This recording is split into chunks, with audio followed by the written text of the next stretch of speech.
ನನಗೆ ಗೊತ್ತು ನೀವು ಯಾಕೆ ಫೋನ್ ಮಾಡಿದ್ದೀರಾ ಅಂತ. ನೀವು ಮಾಡ್ತಾ ಇರೋ ಕುತಂತ್ರಕ್ಕೆ ನಾನು ಹೊಸ ಆಯಾಮ ಕೊಡ್ತೀನಿ. ನಿಮ್ಗೆ ಗೊತ್ತಿಲ್ಲ ಚಿದಂಬರಂ, ಚಕ್ರಿ ಹೆಸರಲ್ಲಿರೋ ರಂಜಿತ್ ನಾನೇ.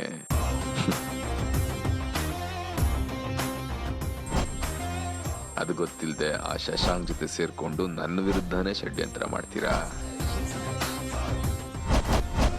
ನೀವು ಬಣ್ಣ ಹಚ್ಕೊಂಡು ನಾಟಕ ಮಾಡಿದ್ರೆ ನಾನು ಬಣ್ಣ ಹಚ್ಚದೇನೆ ದೊಂಬರಾಟ ಆಡ್ತೀನಿ. ನಾನು ಆಡೋ ಆಟದಲ್ಲಿ ಬರೀ ಬಾರಿಸೋದಷ್ಟೇ. ಯಾಕೆ ಮಗನೇ ಫೋನ್ ತಗೊಳಕ್ಕೆ ಇಷ್ಟೊತ್ತು ಯಾಕೆ ಮಾಡಿದೆ? ಕ್ಷೇಮ ಸಮಾಚಾರ ಮಾತಾಡೋದಕ್ಕೆ ಟೈಮ್ ಇಲ್ಲ. ಏನು ವಿಷಯ ಹೇಳಿ. ಅದೇ ಮಗನೇ, ಪದೇ ಪದೇ ಮಗನೇ ಮಗನೇ ಅಂತ ಕರೆದು ಇರಿಟೇಟ್ ಮಾಡಬೇಡಿ.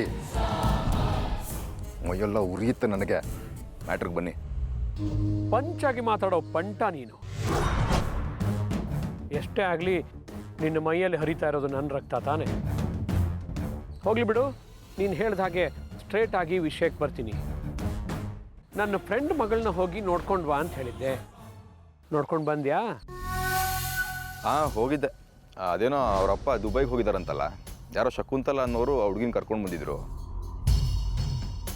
ಇನ್ನೇನು ಹೋಗಿ ಮಾತಾಡಿಸ್ಬೇಕು ಅನ್ನೋಷ್ಟರಲ್ಲಿ ಆ ಹುಡುಗಿ ಲವ್ವರ್ ಅಂತೆ. ಆ ಹುಡುಗ ಕೂಡ ಬಂದಿದ್ದ. ಅದಕ್ಕೆ ಮಾತಾಡಿಸಿ ವಾಪಸ್ ಬಂದೆ. ಎಂಥ ಕೆಲಸ ಮಾಡಿದೆ ರಂಜಿತ್. ಅವನಿದ್ರೇನಂತೆ, ಪರವಾಗಿರಲಿಲ್ಲ. ನೀನು ಹೋಗಿ ಮಾತಾಡ್ಸ್ಕೊಂಡು ಬರಬೇಕಾಗಿತ್ತು ತಾನೇ. ಹೋಗ್ಲಿ, ದೂರದಿಂದಲಾದರೂ ಆ ಜಾಸ್ಮಿನ್ನ ನೋಡಿದ್ಯಾ? ಇಲ್ಲ, ನೋಡೋದಕ್ಕಾಗಲಿಲ್ಲ. ಎಂಥ ಕೆಲಸ ಮಾಡಿದೆ ರಂಜಿತ್. ಇಲ್ಲಿಂದ ಅಲ್ಲಿವರೆಗೂ ಹೋಗಿ ಅವಳನ್ನು ನೋಡದೆ ಹಾಗೆ ಬಂದಿದೆಯಲ್ಲ. ಹೋಗ್ಲಿ ಬಿಡು, ಇನ್ನೊಂದು ಸಲ ಹೋಗಿ ಅವಳನ್ನ ಮೀಟ್ ಮಾಡಿ ಮಾತಾಡಿಸ್ಬಿಟ್ಟು ನಿನ್ನ ಅಭಿಪ್ರಾಯನ ತಿಳಿಸು. ಮುಂದಿನ ನಾನು ನೋಡ್ಕೋತೀನಿ. ನೋಡೋಣ, ಟೈಮ್ ಸಿಕ್ಕಿದ್ರೆ ಹೋಗಿ ಬರ್ತೀನಿ.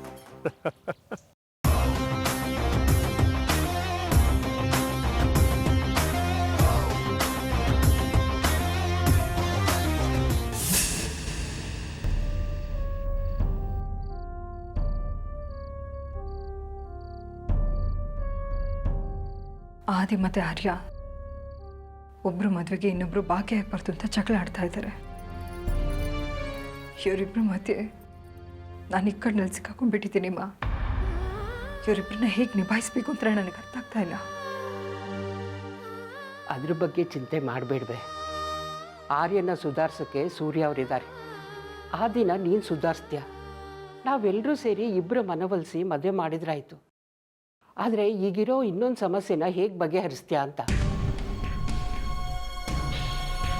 ಇನ್ನೊಂದು ಸಮಸ್ಯೆನಾ? ಆದಿ ನಿರೋಷನ ಮದುವೆ ಆಗ್ತಿರೋ ವಿಷಯ ರಂಜಿತಿಗೆ ಏನಾದರೂ ಗೊತ್ತಾದರೆ ಅವ್ರು ಸುಮ್ಮನೆ ಇರ್ತಾರೆ ಅಂತ ಅನ್ಕೊಂಡ್ಯಾ? ಈ ಮದುವೆನ ತಡೆಯಲ್ವಾ ಅವರು? ತಡಿತಾರೆ ಅಂತ ಗೊತ್ತುಂಬ.